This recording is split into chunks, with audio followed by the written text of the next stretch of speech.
വക്കീലിന് വേറെ പണിയൊന്നുമില്ലേ? ആയ കാലത്ത് 4 കാശുണ്ടാക്കുന്നതിന് പകരം ജനസേവനം നടത്താൻ ഇറങ്ങിയിരിക്കുന്നു. വക്കീലേ, ആ പിള്ളേർ കുറ്റം സമ്മതിച്ചിട്ടുണ്ട്. അവരുടെ മൊഴിയെടുക്കുകയും ചെയ്തിട്ടുണ്ട്. വക്കീലിന് പോകാം. എന്താ താൻ പറഞ്ഞത്? പാവങ്ങളുടെ വക്കീലെന്നോ?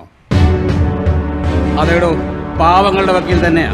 പണം തന്നാൽ ഏത് ചെറ്റയ്ക്കും വീടുപണി ചെയ്യുന്ന തന്നേക്കാൾ ഏതളവ് പോലും കൊണ്ട് തൂക്കിയാലും ഒരു പടി മുന്നിൽ ഈ പാവങ്ങളുടെ വക്കീൽ തന്നെയാടോ. പിന്നെ കാശുണ്ടാക്കാൻ കൂട്ടിക്കൊടുത്താലും കാശുണ്ടാവൂടോ. താൻ ചെയ്യുന്ന ഈ പണിയേക്കാൾ നല്ലത് ആ പണിക്ക് പോവുക. മിണ്ടിപ്പോരുത്.